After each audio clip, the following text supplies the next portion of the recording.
Bismillahirrahmanirrahim. Innal hamdalillah nahmaduhu wa nasta'inuhu wa nastaghfiruh wa na'udzu billahi min syururi anfusina wa min sayyiati a'malina. May yahdihillahu fala mudhillalah wa may yudlil fala hadiyalah. Asyhadu an la ilaha illallah wahdahu la syarikalah wa asyhadu anna Muhammadan abduhu wa rasuluh. Usikum wa iyaya aulan bittaqullah faqad fazal muttaqun. Assalamualaikum warahmatullahi wabarakatuh. Inshallah, to all the sisters and brothers, let us begin our day with the morning dua, and we will follow up with the recitation of our daily prayer. Inshallah. Bismillahirrahmanirrahim. Alhamdulillahi rabbil alamin. Allahumma salli ala Muhammad wa ala ali Muhammad kama sallaita ala Ibrahim wa ala ali Ibrahim innaka Hamidum Majid. Allahumma bika asbahna wa bika amsayna wa bika nahya wa bika namut wa ilaikan nusyur. Bismillahilladzi la yadurru ma'asmihi syai'un fil ardi wala fis sama'i wa huwas sami'ul alim. Raditu billahi rabba wa bil islami dina wa bi Muhammadin nabiyya. Allahumma zidni ilman nafi'ah wa rizqan tayyibah wa amalan mutaqabbala. Rabbana atina fid dunya hasanah wa fil akhirati hasanah wa qina azaban nar. Wa sallallahu ala Muhammad wa ala alihi wa sahbihi ajma'in walhamdulillahi rabbil alamin. Amin ya rabbal alamin. Subhanakallahumma wa bihamdika wa tabarakasmuka wa ta'ala jadduka wa la ilaha ghairuka. A'udzu billahi minasy syaithanir rajim min hamzihi wa nafthihi wa nafthihi. Bismillahirrahmanirrahim. Alhamdulillahi rabbil alamin. Ar-Rahmanir Rahim. Maliki yaumiddin. Iyyaka na'budu wa iyyaka nasta'in. Ihdinas siratal mustaqim. Siratal ladzina an'amta 'alaihim ghairil maghdubi 'alaihim waladdallin.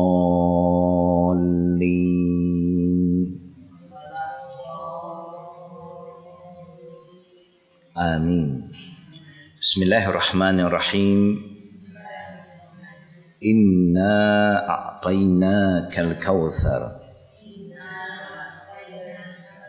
fasalli li rabbika wanhar. Inna syani'aka huwal abtar. Bismillahirrahmanirrahim. Qul huwallahu ahad.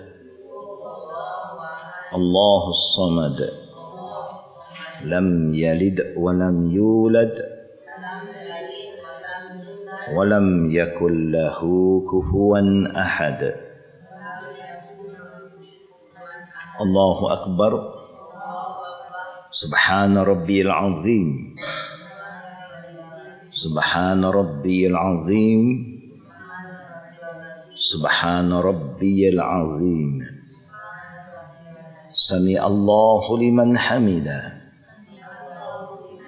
ربنا لك الحمد حمدا كثيرا طيبا مباركا فيه الله أكبر سبحان ربي الأعلى سبحان ربي الأعلى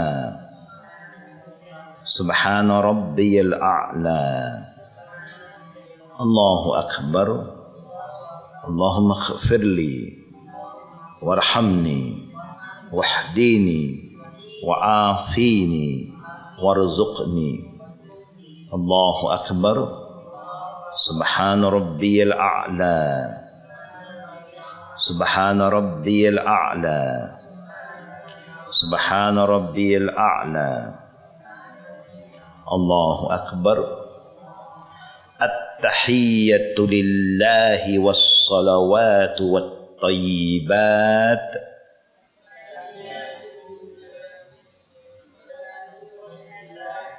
التحية لله والصلوات والطيبات السلام على النبي ورحمة الله وبركاته السلام علينا وعلى عباد الله الصالحين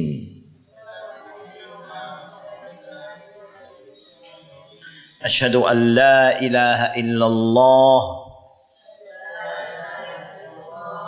وأشهد أن محمدا عبده ورسوله اللهم صل على محمد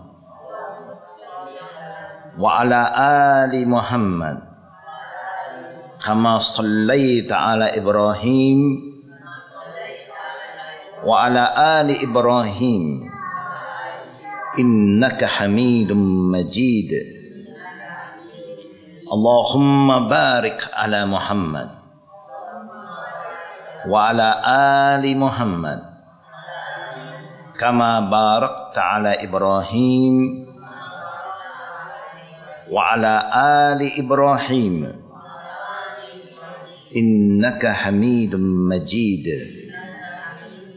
اللهم إني أعوذ بك من عذاب جهنم ومن عذاب القبر ومن فتنة المحيا والممات ومن فتنة المسيح الدجال اللهم أعني على ذكرك وشكرك وحسن عبادتك السلام عليكم ورحمة الله وبركاته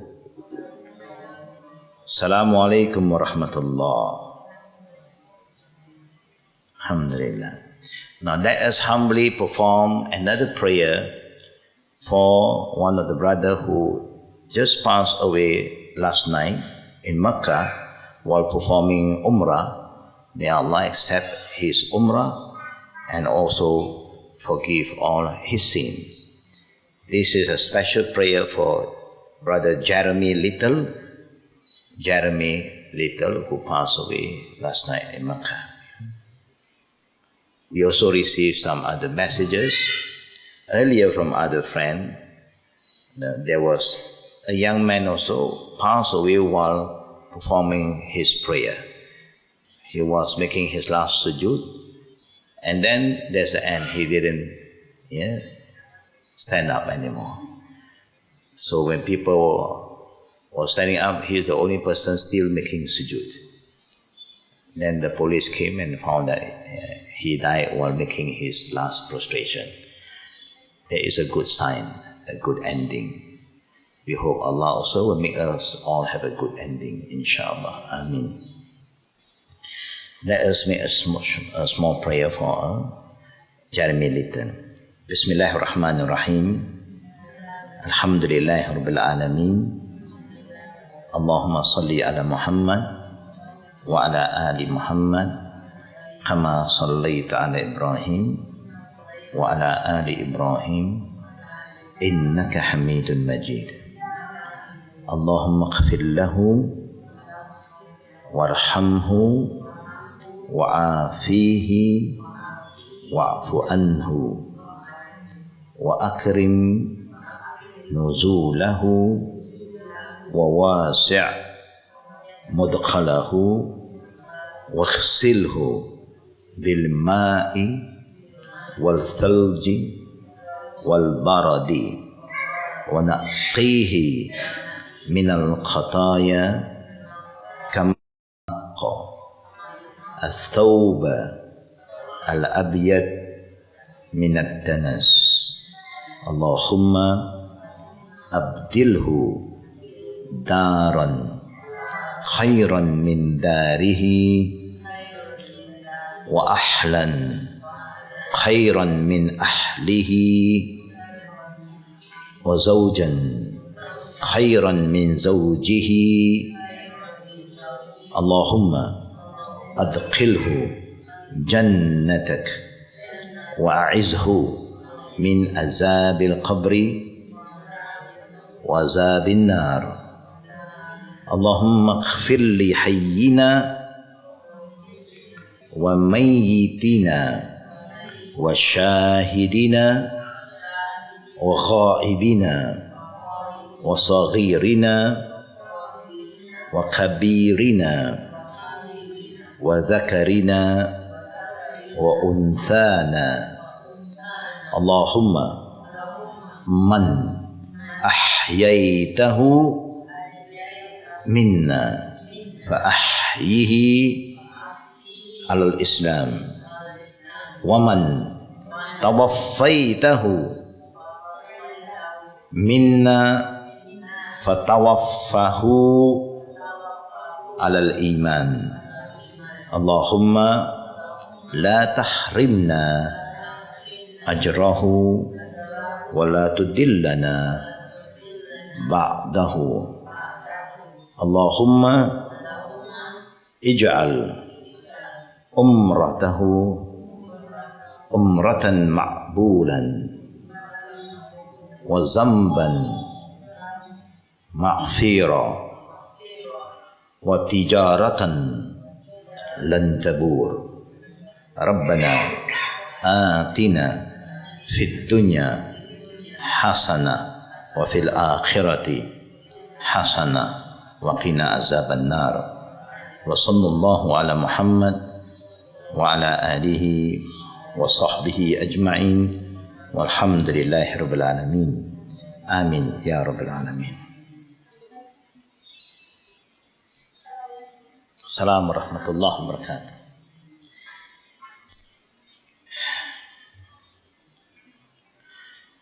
Brothers and sisters in Islam, alhamdulillah, one of the ayah of Allah Rabbul Alameen that is also very important for us to remind everybody today is that Allah subhanahu wa ta'ala used to remind us the important to be consistent in whatever we do, whatever we say. To the extent that Allah said, وَيُثَبِّتُ اللَّهُ الَّذِينَ آمَنُوا بِالْقَوْلِ الثَّابِتِ فِي الْحَيَاةِ الدُّنْيَا وَفِي الْآخِرَةِ. Meaning Allah will keep firm those who believe in Him with the word that stand firm in this world and in the hereafter. If we believe that Allah is the only true God that we worship alone, and we do not associate Allah with anything, then Allah subhanahu wa ta'ala will make sure that we will die with this word. But we must be steadfast, we must have patience, we must be consistent deep in our heart, reminding ourselves that we are here to worship only one true God, and He is Allah. We only fear Him alone, and we are here to please Him more than pleasing anyone else. When you have that kind of commitment, brother and sister, inshallah, Allah promised us that He will make sure that we have this firm word before we die, and also we will be raised up again in the day of judgment with the same kind of belief, inshallah. And that's what Allah said, يُثَبِّتُ اللَّهُ الَّذِينَ آمَنُوا بِالْقَوْلِ الثَّابِتِ. Yeah, Allah will help those who are very firm in what they claim in this world, that they believe in Allah, they worship Him alone. Then before you depart from this world, Allah will make it easy for us to recite the kalima. And when you are raised up again in the day of resurrection, you will raise up among the people who are believers. Amen. And also I'd like to share with all the good sisters and brothers one hadith before we continue with the inheritance. Our Prophet ﷺ, based on that ayah, quoted in one of his saying, by He who owns my life. Yeah? The Prophet starts by saying, وَالَّذِي نَفْسِي بِيَدِهِ. Yeah?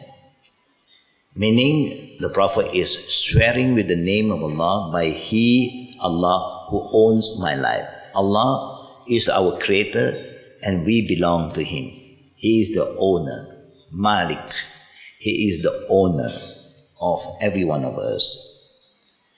Then the Prophet continued by saying, the dead person hears the sound of your slippers or shoes when you depart and leave him from his grave. The dead person hears the sound of your slippers or shoes when you depart and leave him. Normally when we send a dead person to the graveyard, we have to leave after some time. So the minute you leave the graveyard, he hears your slippers or shoes that you are leaving him. Now, how do you feel? You feel very lonely. Nobody is there with you anymore. You are by yourself. The only thing that is faithful to you is your own deeds. That will stay with you, not your friend, not your family, not your loved one. Everything will go back. And that's why the Prophet said, Yatul al-Mayyat Thalasa, 3 things will follow a dead person to the graveyard. Maluhu wa ahluhu wa amaluhu. His wealth, if there is a kind of medal here and there, what kind of thing that he was given in this world, and also his family will follow, of course, the friend, and his deeds. 2 will return. The only thing will be loyal to you until the day of judgment is your deeds. So it's very important for us to prepare ourselves with the righteous deed so that we will not be alone, inshallah. If he is a believer, now the Prophet starts to remind us about what really can help you. If he or she is a believer, the prayer, the salat that you perform, the 5-time prayer, the salawat al-khamsa, if you do it properly, because you must remember Allah did say, فَوَيْلُ لِلْمُصَلِّينَ. That means hellfire for people who pray. Allah curse people who pray. And then in other ayah, people who do not want to pray, Allah said, you will enter the Saqar. Saqar is the deepest part of hellfire. The Malay will say, Sangkar Neraka. That means, hellfire, there is one area, the deepest part of it is called Saqar. And then Allah will ask us, what qualified you to come to this level of hellfire? Then we will say, because we do not pray. We have to explain why. Why do we qualify ourselves to go to that level? It's because we don't pray to Allah. So if you don't want to pray, you go to the lowest of the low of the hellfire. If you pray, you go to another hellfire, فَوَيْلُ لِلْمُصَلِّينَ. So now we are caught in between. You don't pray, you go down to the lowest. You pray, you still go to hell. So what type of prayer that will protect you? Allazina hum fi salatihim khashi'un. A prayer that you perform with khushu', with full of concentration, with focus, with knowledge, following the sunnah of our beloved Prophet Muhammad sallallahu alaihi wasallam. That's very important. So we do not just pray for the sake of praying, but we must have knowledge to make sure that our prayer that was performed by us is following the way of Prophet Muhammad sallallahu alaihi wasallam. So the Prophet is saying, if he is a believer, of course a believer, he must pray. You cannot say, I'm a believer, when come to prayer time, it's not important. No. A believer must pray, because after Shahada, the immediate pillars of Islam, after you declare yourself as a Muslim and you say there's none worthy of worship except Allah alone, then prayer come in. You say you're going to worship Allah. So now you must follow up with action now. And when you want to perform your prayer, then Muhammadur Rasulullah comes in. You must follow the way of Prophet Muhammad sallallahu alaihi wasallam. And when you perform that prayer in the right manner, following the sunnah of the Prophet sallallahu alaihi wasallam, that prayer will stand by your head. Now, our body is divided into few parts. Now that prayer will stand by your head. And if you give zakat in the proper manner, you give out zakat, charity that is compulsory, that zakat that will be accepted by Allah will stand by his left side. That means your left side of the body. The righteous deed, such as charity, keeping relationship with family members and kins, an act of kindness to people will stand by his feet. All the extra charity work that you do, the sadaqah, and you always make sure that you have a good relationship with your family members and you are a kind person to the people around you, then that kind of deed will stand by your feet. He will be approached from his head, and the prayer will declare, no entrance from my side. Meaning, when something comes from the head to crush him, the prayer is there to protect him. No way, you cannot come from this side. And when something will approach from the left, and they say, you cannot come from this direction. And something may come from the feet, then other deeds will come and protect you. Meaning, Allah subhanahu wa ta'ala is going to protect you from all anger. There is no entrance from my side. He will be approached from his feet, and the act of righteousness will declare there is no entrance from our side. He will command it to sit up, and he will sit up while the sun appears to him, just like when it is about to set. Now when the sun appears to you as the time when the sun is going to set, that means the ray, the light is there, but it's not heaty at all. It's very soothing. He will be told, tell us about what we are going to ask you. He will say, leave me until I pray. Leave me until I pray. He will be told, you will pray, but first tell us what we want to know. He will ask, what are your questions? That means we are not afraid of any question. We are ready for it. He will be told, this man who was sent among you, what do you say about him, and what is your testimony about him? He will ask, And then he said, Muhammad. He will be answered in the positive, and he will reply, I bear witness that he is the messenger of Allah, and that he has brought us the proof from our Lord, and we believe in him. He will be told, this is the way you live and die, and Allah's willing, you will be resurrected on it. His grave will be made wider for him, 74 arm length, and it will be filled with light. That is how the reward from Allah subhanahu wa ta'ala, whoever die with tawheed, whoever die with iman, and also while praying, while giving zakat, and also other ritual.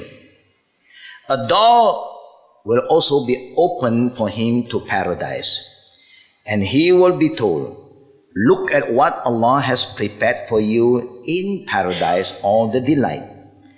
He will increase in joy and delight, and then his soul will be placed with the pure souls. Our soul is not that pure when we go back to Allah, but because of the goodness that we have, a good ending, Allah will purify our soul. And the soul will be transferred into green birds eating from the tree of paradise. Our soul is not going to be there anymore. Allah will put our soul into a green bird, and the green bird will be ordered to enter paradise.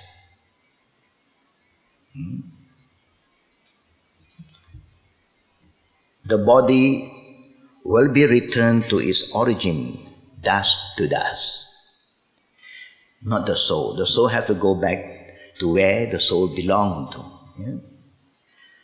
Then Allah said, يُثَبِّتُ اللَّهُ الَّذِينَ آمَنُوا بِقَوْلِ الثَّابِتِ فِي الْحَيَاةِ الدُّنْيَا وَفِي الْآخِرَةِ.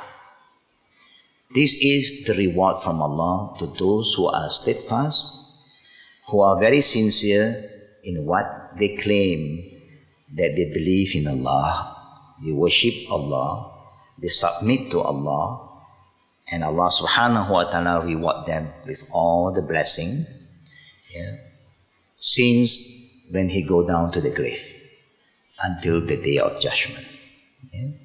No fear. For all of those who believe in Allah and die for the sake of Allah, there is no fear in them.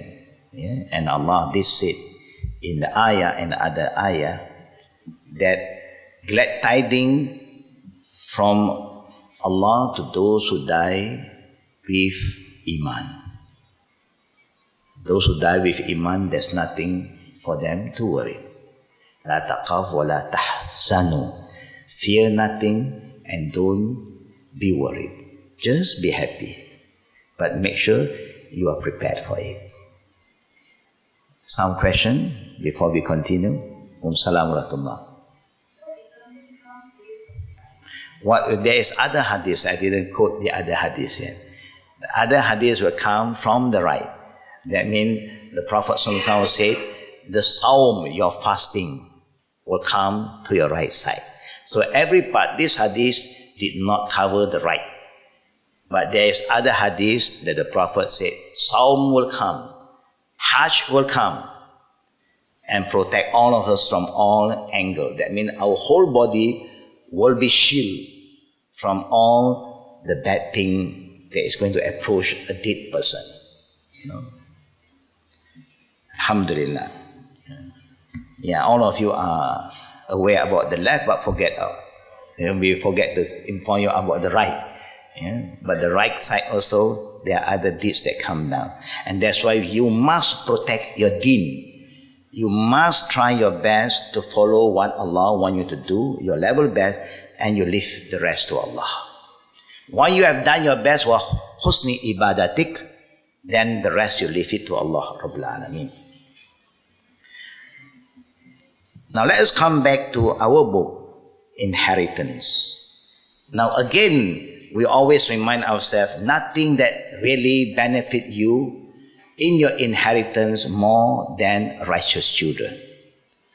Righteous children is the best property, best asset, because they will always pray for you. But if we have a lot of children who are not righteous yet, we must work very hard towards them, make sure that they become righteous children. Yeah. We are not righteous before. Do you remember once upon a time? Our parents want the best from us, but we were not the best. And parents have to go through all the suffering, bringing us up, giving us everything they think that is good for us, and still we are not grateful to them. But if our parents have passed away before we change, it's not too late for us to do a lot of right thing for them. To give sadaqah, with their name, you can do that too. Yeah. All this you can still do, because you are part of them. So anything that you do good, they will be rewarded by Allah. Because they always want something good from you. But anything that you do bad, they are not responsible. Why? Because no parent teach their children to do bad things. They always want the good for the children. So anything bad, you have to be responsible to your own deeds. Now let us look into the hadith. Now we are coming to the hadith on a killer. Is that the topic we should come in today? Child of pregnant slave woman. I think we discussed that. Yeah. Based on the hadith, let us go back again. It is not permissible to have intercourse with a pregnant woman who is a captive of war. Even they are a captive of war. They said the prisoner of war. But still, when the woman is pregnant by somebody, no other man should approach them. Because that would lead to confusion in the baby's lineage, reflecting on inheritance and other matters. Islam do not want you to get into the gray area, because you make a lot of confusion in the future. So Abu ad-Darda radiallahu anhu reported that Prophet Muhammad sallallahu alaihi wasallam, Allah's messenger, passed by a pregnant woman from the prisoner of war. Standing by a tent's entrance after a battle, he exclaimed, perhaps he, the master, the owner of her, planned to have intercourse with her. And he was told yes. That meant the Prophet saw something, so the Prophet feel that maybe she is waiting for the master. And then somebody informed the Prophet, yes, this is what she is doing. Immediately the Prophet said, I was about to curse him, a curse that would enter with him into to his grave. The curse of the Prophet is not only when this man is alive, even when he passed away, the curse of the Prophet will follow him to his grave. To show us how sinful for another man to get involved with a pregnant woman. That issue I have discussed last week. How would he make it the baby and a waris when it is not permissible for him to claim it as his own child? There will be a lot of confusion for the child. Or how could he employ him as a slave when it is not permissible for him to enslave his own son, if he is going to be the biological son? This is to show us that in Islam do not allow, even how good your intention is, to marry a pregnant woman just to help her. No. But if that woman was pregnant by you, by the same guy, then in the time of Omar instruct them to get married as soon as possible and close the whole case. Don't talk about it anymore.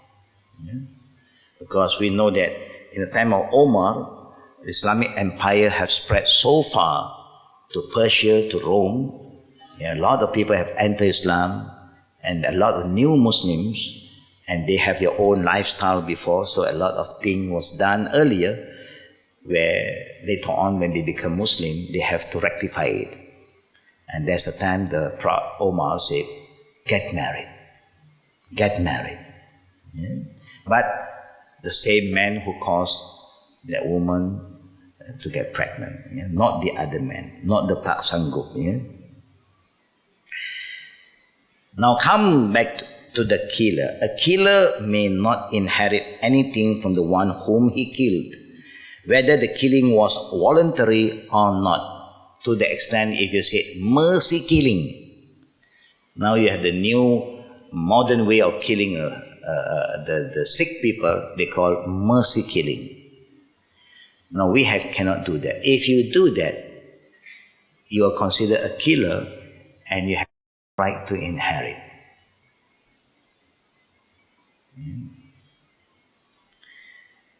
Abu Hurairah radiallahu anhu reported that Allah's Messenger Prophet Muhammad sallallahu alaihi wasallam said, Al-qatilu la yarithu. A killer does not inherit anything from the victim. If the wife died because of the husband who beat her up and caused her to die, it so happened the wife have a lot of property. Normally, the husband have at least, if there's no children, half of that property will go to him. But because he is the one who caused the death of the wife, he has no right to that property. And he may go to prison for that too. If the family of the wife demand and found guilty, then they have the right to ask for a life for a life, death sentence. They have the right, because that is the only right Allah given us to kill a soul. If the one is a killer, then we can pass judgment to kill him, a life for a life. One of the Sahaba of our Prophet ﷺ reported that Allah's Messenger ﷺ said, Laysa liqatilin mirath. A killer does not receive a share of the inheritance. But now you may have a problem about, we have put our loved one, our parent, our grandparent maybe, on a supporting machine. And they have a lot of problem, and now the doctor have called the family. And the doctor have said, through our finding, he is gone. Brain dead.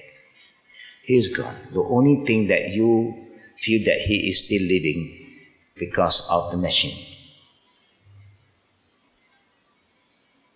Then the doctor may call the family member and ask them, what do you want us to do next?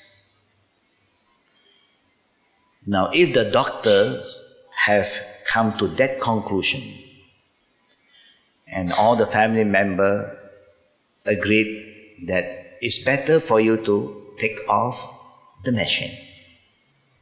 Stop. And if Allah will, He's going to live, He will live. But we do not want you to torture him anymore. Whereas he is dead, but now you can't say that he is dead because of the machine. At that point of time, after the specialist, the doctor, Allah said, "Fas'alu ahli zikri in kuntum la ta'lamun." You do not know what's happening to the patient, so you must ask those who have the knowledge. And if they have said that, the family should agree to take off.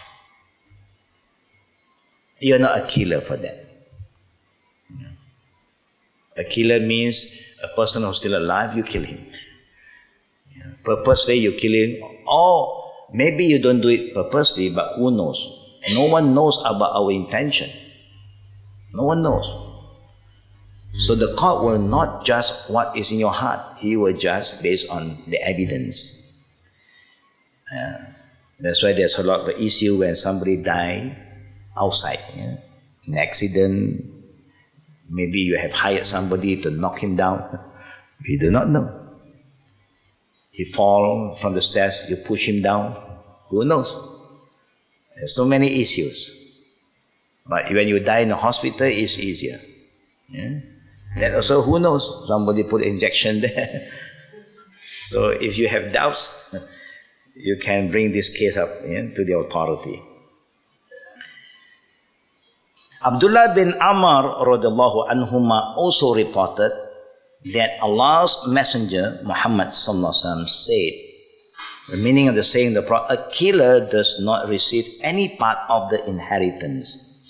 If he, the victim, has no standard waris, his inheritor will be the nearest of kin to him, and the killer does not inherit anything. All the hadith is the same from different companions of the Prophet, to show us that the hadith of the killer is not only mentioned by the Prophet once, many times. To this companion, he said with a longer explanation. With other, he just make it very straightforward. Yeah, the killer have no right to inheritance, and so on. And also he reported by Abdullah bin Amr in another hadith again, لَيْسَ لِقَاتِلْ مِنَ الْمِيرَاثِ شَيْءٍ. The killer does not receive any part of the inheritance. Any part at all. So I believe that, alhamdulillah, majority of the Muslims are not involved in this. And that's why if you buy an insurance policy, even the insurance company will look into that. Is that true, sis? The insurance company will want to have the report to make sure there's no hanky-panky. To make sure that is clear-cut, that he died natural death because of sickness, accident, but not because he want to commit suicide. Also, they won't entertain. After 1 year of commit suicide, then they can. The insurance policy. Wow. Very strange, huh? After 1 year, you can get back, even you commit suicide. Okay. But Islamically, they don't get anything. The conventional, maybe they entertain because they sort on death. Maybe they want some more clearance and then they will release. But Islamically, yes. Of course, when you die, you must have. You must have a death certificate. Yes, sister. No, the unintentional killing still is not easy for us to know whether the person killed the person intentionally or not. We do not know, so it's up to the court. But of course, we as a human, only Allah knows we do it purposely or not. You see, but if you do it purposely, of course, you commit a great sin because you kill a soul that is haram for you.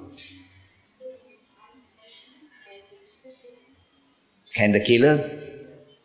No, normally unintentional, so who knows? It's up to the court now. Because when we talk about our intention, no one knows. So you got to wait for the finding. So the court.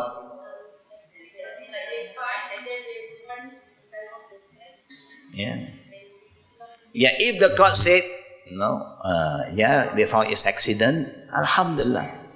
And yes, of course. But when talk about intention, we know it's not easy to understand. Everybody don't want to say that I'm the killer. The one who purposely kill a person will say, I don't have the intention to kill, no. It just happened.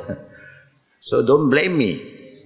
So the court will make the final decision. Now you come to page 24, non-Muslims topic. Regardless of how closely related to the deceased, maybe you are the son, maybe you are the wife, the husband, they might be non-Muslim, cannot be legal waris of their Muslim relative. The only way they may inherit from a Muslim is through the wasiyat. that does not exceed 1/3 of the estate.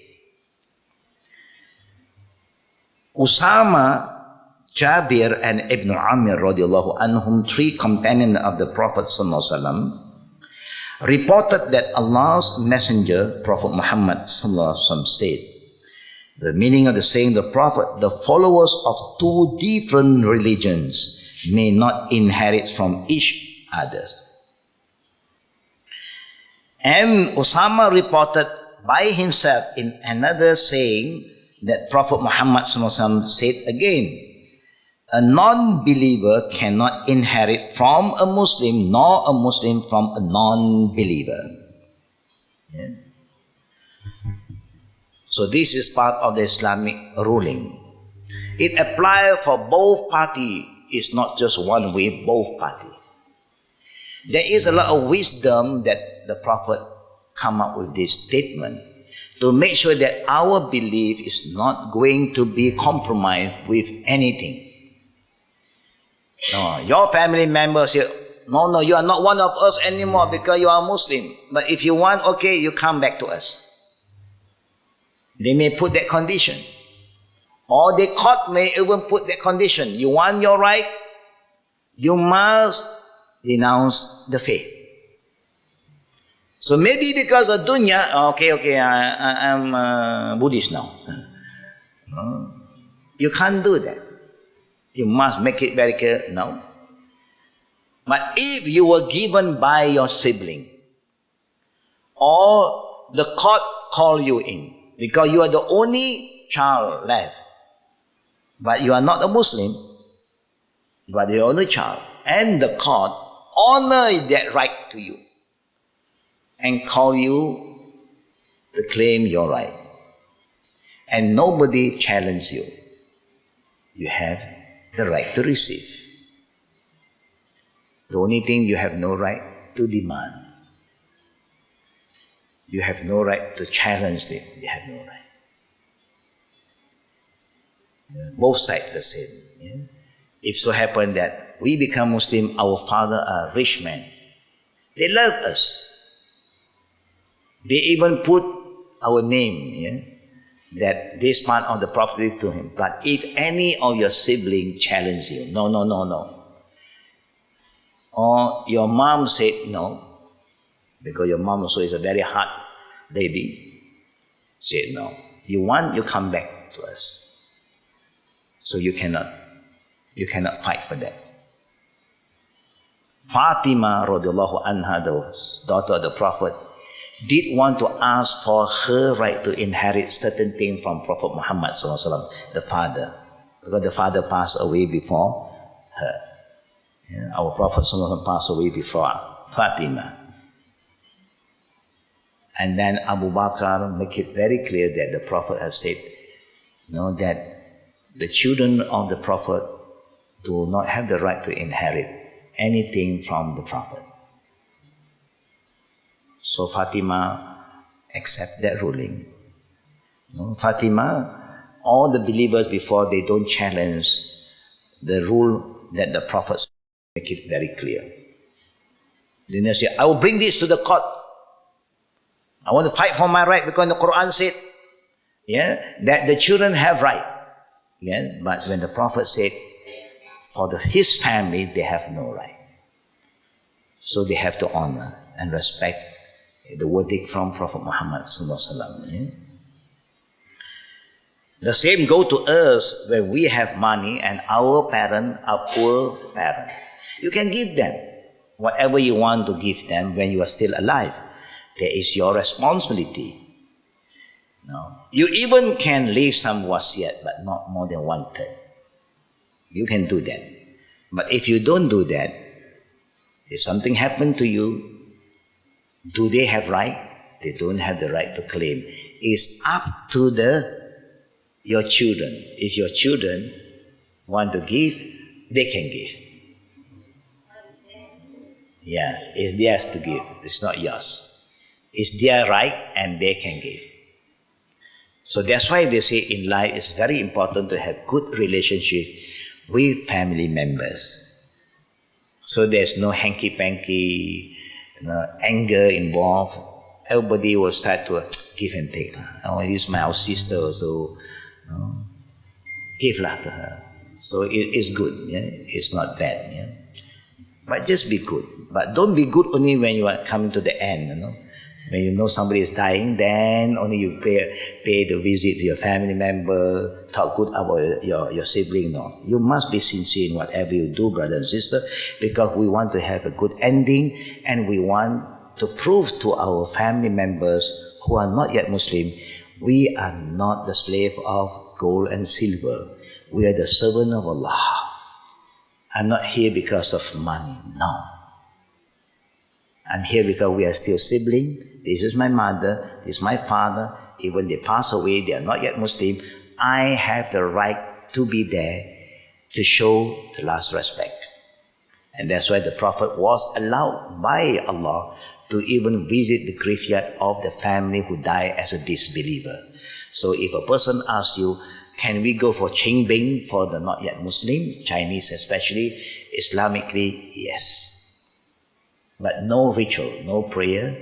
You can go back, visit the grave of your father, your grandfather who are not yet Muslim, who have died as a disbeliever, was buried in the Chinese graveyard. You can go.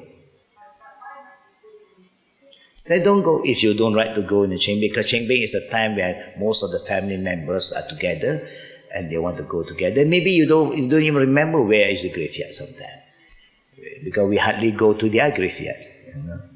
So if the family members is there together, there's nothing wrong. It's just that they choose some time for them to get together and go together. Yeah? So you can if you want. Or you choose not to go in the same day, never mind. You tell them, I'll go later on. So sometimes going there alone by yourself also create more fitna. But in a whole family, at least you are in a group. Then people will understand. Because I have the experience last time when I visit my father's graveyard with my family, with my daughter, and they all wear hijab, And so some Malay was passing through. Suddenly they stopped near the road. And maybe these people came to the wrong graveyard.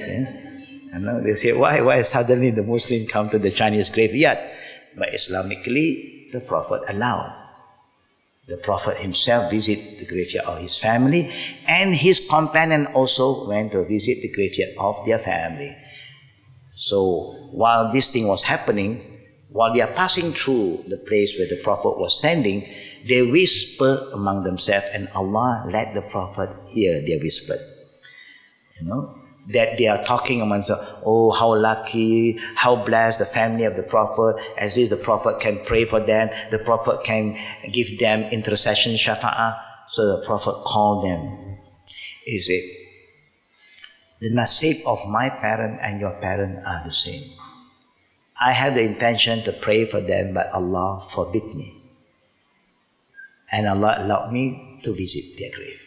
Because visiting the grave of anybody just remind you about death. It's a good reminder. Anybody who is very sad, sometimes it's good to take a drive to the graveyard. Not to commit suicide, no. Just think, reflect for a while. When you have a lot of problem, think of this, think of that, just take a short drive to the graveyard and then sit there for a moment. Look around you. They can't do anything anymore. You still have an opportunity to do something. Why not you do something good? Why not you grab the opportunity to do something that you can do? They can't do anything anymore. Gone. So this is something to remind us. That's why the Prophet loved us to visit the graveyard. Especially the men, because the men are too busy with the worldly thing. Just happy-go-lucky men, once in a while go there. So that you remember, I hope that I didn't die doing all the bad thing. It's good. Yeah. For the woman also is allowed. If you can control yourself. If you cannot control yourself, don't go. They do not want the woman go there and cry and weep and then so it causes a lot of unrest to the graveyard, inshallah. So this is a few things I like our the sisters to understand. especially those who are not yet Muslims, family is with you. And also we who become a Muslim and our parents, they are not yet Muslim, we must know the rule and regulation about inheritance so that you don't fight unnecessarily. But if they will give it to you willingly, you have all the right to receive it. Yeah? Now, commit shirk. Yeah, you can still become a believer until you declare openly that I'm no more a Muslim. Because a lot of Muslims have committed shirk today. Even the Prophet reminds us about the shirk, but there's only one type of shirk that Allah will not forgive you if you die with that shirk. That's the shirk akbar. Meaning you declare that you don't worship Allah alone. While worshipping Allah, you still worship other things. You make shirk.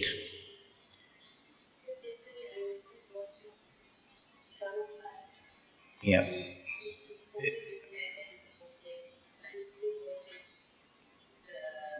In the movie. Really, in reality.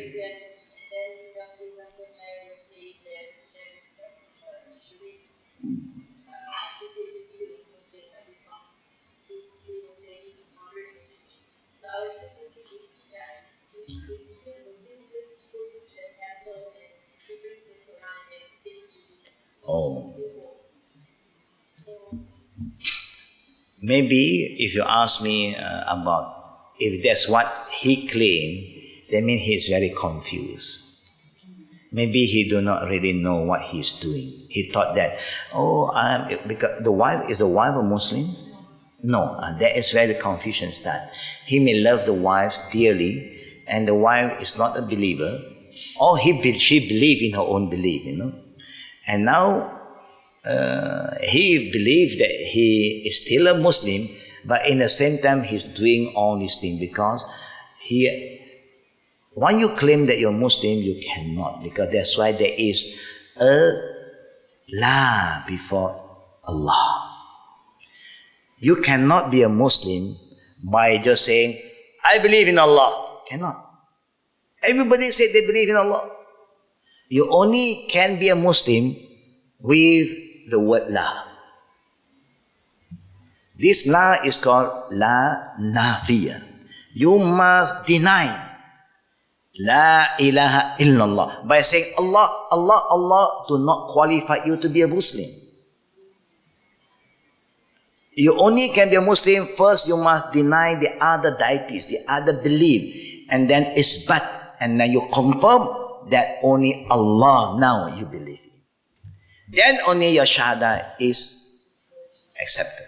That's why you cannot say to one person who want to be a Muslim, make shahada, Allah. No, you cannot.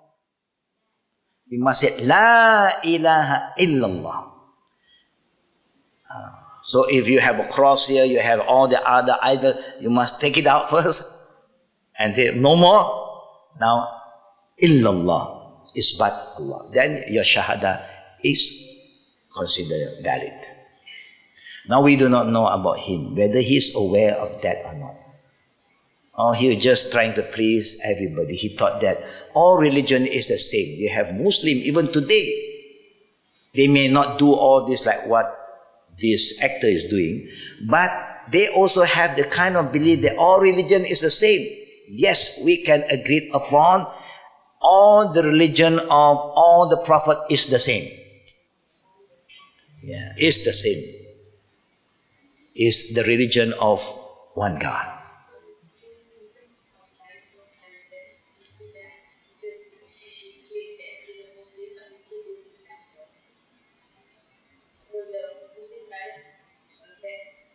Yeah, that will leave it to the court to judge again. Yeah. Now we have issues sometimes. Normally, if you ask me about all this actor and actress lifestyle, I think it's because they are not well versed about all these things. So they have their own understanding about Islam. They thought that everything is just the same, no? It's just different way of approach. But no, Allah said, lakum dinukum waliyadin. Yeah, we must make it very clear that they have their own way of belief, we have our own way of belief. So may Allah guide him until he declared. Normally, yes. You have a lot of Muslims today say a lot of things that contradict Islam. But they claim they are Muslim, so we cannot say they are not yet Muslim. Until they make it clear. It's just like if you ask someone, what do you think about the Shia? Are you saying they are not Muslim? You cannot say they are not Muslim until they declare. They have to very easy. I believe there's only one God, Allah, but I believe Ali is the messenger of Allah. Then you are gone. Not all. Not. They add in is their way of bid'ah. No. If they accept Allah, they also accept Prophet Muhammad sallallahu alaihi wasallam, and then they honor Ali above all the other people. Yeah, then it's an addition. It's a bid'ah in their shahada. You plus something. We also do a lot of bid'ah. So are we a non-Muslim after doing bid'ah? You are still considered Muslim. Like they make azan after ashhadu an la ilaha illallah, then ashhadu anna Muhammadar Rasulullah wa ashhadu anna Ali waliyallah. They may add Ali. So the thing is there, all the others azan is the same. Only he put one bid'ah. Ali also we believe he is wali Allah. All Muslims believe Ali is wali Allah. All of us believe that Ali is karramallahu wajha.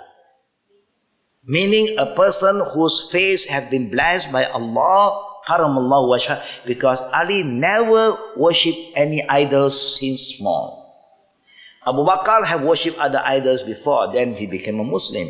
Omar have worshipped idols before and became Muslim. But Ali from young, he never worshipped any idols. So, the Muslim. That's why he was given the title by Prophet Muhammad, Karramallahu wajha.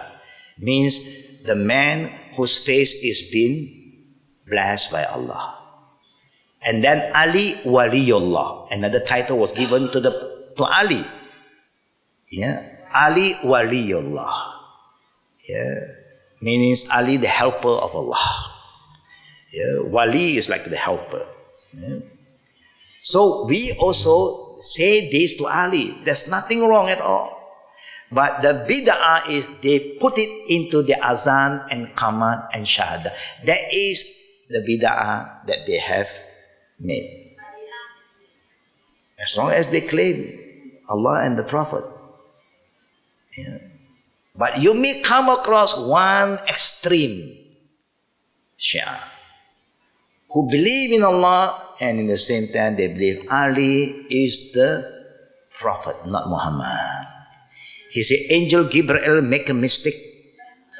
Nowadays telling their people, angel make a mistake. Allah want the angel to convey the revelation to Ali, he go and give it to Prophet Muhammad. That one who ever denied Prophet Muhammad, he is not a Muslim. So you have different group among the Shia. Yeah?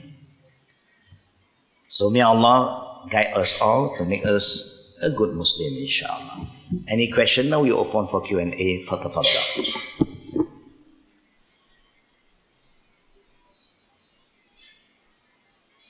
Yes.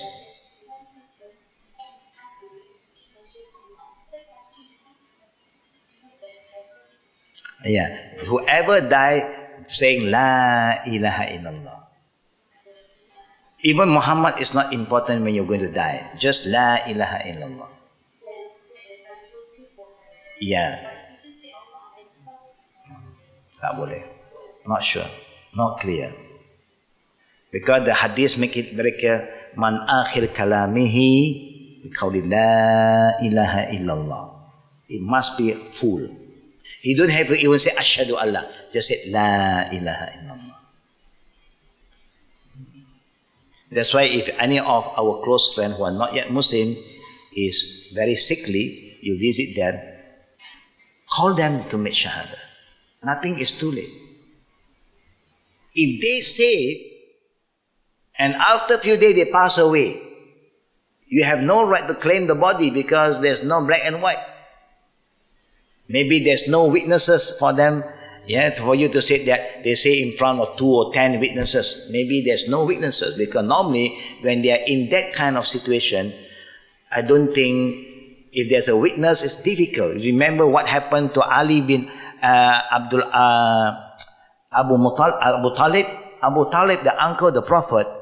When the Prophet was reminding him to make La ilaha illallah before he died, the problem that he faced because the other brothers was around him. The other family members, the hardcore people who don't like Prophet Muhammad, said to him, Hey, Abu Talib, you want to abandon our forefathers' religion this last minute? Hold on. Don't betray your parent. Don't betray your forefather. So they put in pressure. It's easier for you to do that one than when the person is alone. And that is a sign. When they are alone, it's easy for you to approach, make them think, and they can think better. No pressure. But when the other members of family, they're like, what are you doing? You see? So you can still do. Find a good time to your family members who are not yet Muslim, who are sick, that you visit them and whisper to them, talk to them, Mom, Dad, Grandma, there's nothing for you to lose. At this point of time, just believe in the true God. Say La ilaha illallah. Explain to them. You explain to them. You must explain. Normally you must explain first because you cannot just call them to say something without they know. We do not know because the Prophet does that. He does that. Yeah, that Pharaoh is hardcore guy, He really knew everything. Yes. No, we don't even know when is their nazar. You see?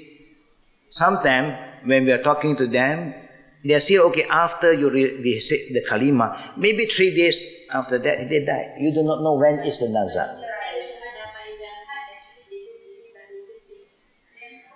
No, Islamically, their heart, you believe it to Allah. When they say, and you are there to listen, you witnesses, if they die, you should perform salat mayat ghaib.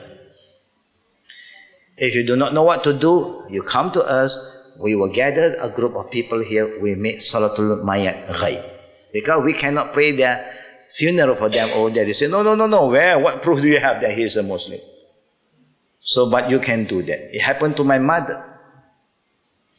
Yeah, my mother passed away when I was here having a class. But before that, I have done the Shahada. So, there's no other witnesses. Then I make the prayer, the Salatul Mayat Ghaib here. Then I went home. I went to see my sister. She died in my sister's home. And now, because my sister said they have baptized her. Earlier than that, they have baptized her. So they have all the Christian group is there making their prayer for her. So I talked to my sister. All of my siblings said, I have a responsibility towards mother. What responsibility? She said, Mother, she became a Muslim. Huh? How? So my sibling, of course, they are very close to me. We don't have any issue. I said, because she made the Shahada with me. No. But I thought I baptized, you must have baptized her earlier. But before she passed away, I did talk to her. And then she made the kalima with me. And one thing my sisters all day say, then you do what you think you have to do. So we do our part, they do their part.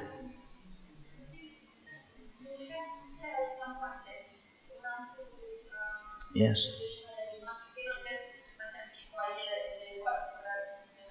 No, you tell them. Tell them. It's good for you to tell them. No, because you cannot do that anymore. The authority won't also acknowledge because they don't want any confusion. You see. It happened in the time of the Prophet twice. One is the king of Ethiopia who died, and he was a Muslim, but the people do not know. So he was buried in a Christian way. His death was the funeral in a Christian way. The Prophet never interfered. They never even fight for that. And the second one is a young Jew who died in Medina. So the Prophet never even asked for the body. No.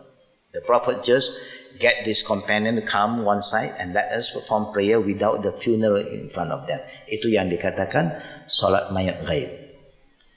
You may encounter today, you have this problem sometimes. People who become Muslim and their parents do not know, their friend know. Suddenly they die of a heart attack or an accident. Now the friend know. The friend said that he is a Muslim, but there's no document. So the authority will call the next of kin, their family, their wife, so on. And now I have informed them once they call me, they told me, I say, you must inform the wife. So they inform the wife. They say, your husband. So the wife said, we just want the body to do our part. Whatever he believe or not, we do not know. He never informed us. You see? So, to be fair, the only thing that we miss to do is, they even allow us to wash the body according to our belief, but we don't do that. Ding dong, ding dong, ding dong, we don't, we quickly send them the mind back. We can even do that. They don't even stop us from performing the prayer with the funeral in front of us here first, then later on send the body back to Penang. So they call me and say, why don't you do that? You see, we are waiting, nobody want to come in and do this and that. There is the problem, we are so weak. So later on I say, see, the body is on the way now. We can't bring the body back again. So let us gather all the friends who knows him, let us make Salat Mayat Ghaib. They're so understanding, the wife is so understanding. Because he was dead in the apartment, he was alone. The family is staying in Penang, he was here alone. Suddenly he didn't turn up for work. So the people was calling, no response. So they pay a visit and the phone is ringing but nobody responds. So they called the police and they break him. And he was found dead of heart attack. This is to show us how to handle things in case in the future you may encounter this, inshallah. Now, yes. No, if you say by heart, then we cannot do anything because we do not know. Oh yes, of course. Yeah, because sometimes we must have good thoughts. Kita kena have good feeling. And that's why the Prophet even said, the Prophet encouraged bila kita mengucap, you should raise up your finger. So at least there's some sign that you are responding. Because maybe when you are sick, you don't have the energy to say it loud anymore. Or maybe with all the tube here and there, you may say, but in your heart, people hear you. But when you move your finger, there's a sign that you are responding. And that's why it's good to train ourselves to follow the sunnah. When you sit La ilaha, always raise up your finger. This is to help the living to understand that you have done your part. Yeah, inshallah. Any last question from? Okay.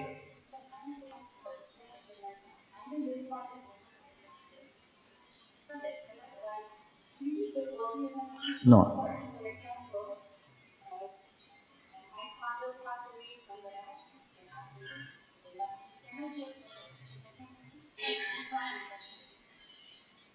Your Salatul Janazah Ghaib is only allowed when you are sure that nobody is performing prayer for him over there.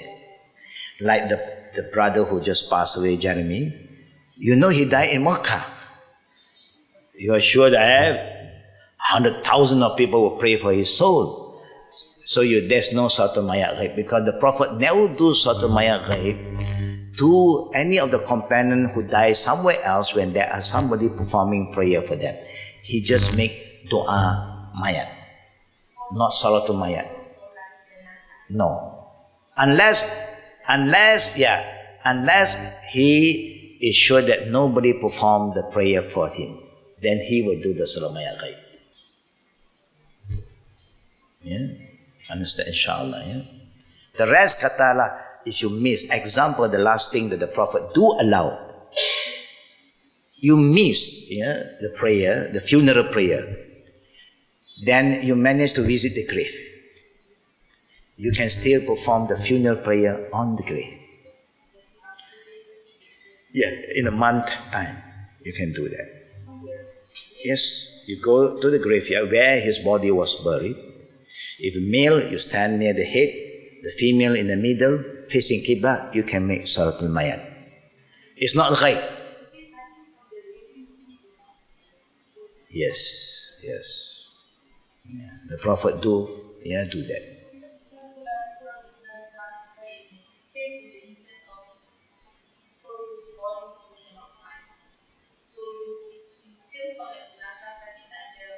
Yeah, then Mayat ghaib lah. No, it's ghaib. There's no mayat. Yes, same name. Ghaib means the body is not dead. Yeah. Inshallah. May Allah guide us all, inshallah. Now, okay. This one mentioned about for any non-Muslim religious rituals that we do. But for example, the Chinese, they go from the tempat to the cemetery. Normally they have a procession. Yeah. Then you have to Yep. follow the coffin. Yeah. Is it considered ritual? Because they walk behind the coffin. It's considered ritual. It depends. If you feel that it's a ritual, then you stay away. You can go ahead. Yeah, you can go ahead in the car. But the Chinese way of doing things that we know there's a ritual is when the coffin is still at home, then they do a lot of their own prayer, and they also go around the coffin. And before they take this coffin out from the house, the closest family must crawl. Traditionally, they must crawl out from the place where the coffin is. They all kneel down and they crawl out towards the gate. When they reach the gate, they stand up, then the coffin come out. There is the traditional ritual among the Chinese. Yeah? And then they must make sure that those who follow this funeral, there must be somebody who cry. If you do not know how to cry, nobody will cry, they will get one group of people, they'll pay for them to shed tears. To show that, this guy who died is a good guy, people miss him a lot. That's all. When my father died, I was still very young. I do not know how to cry also. So I keep on talking, they pinch me and I cry. Because they say crying is something very good. And my elder sister, she cried and she fainted halfway on. That is a sign of righteous daughter to them. That means the daughter really missed the father. Yeah. At that time, maybe we are young, we don't feel so much, so we don't feel anything. So that is not the ritual that you can participate. You can't. Yeah. So may Allah guide us. In the future, if you encounter all these things before you participate, call us so that we'll show you what you can and what you can't do. Yeah? So may Allah guide us, inshallah. Subhanakallahumma bihamdika. Ashhadu an la ilaha illa anta astaghfiruka wa atubu ilayk. Assalamu alaikum wa rahmatullahi wa barakatuh.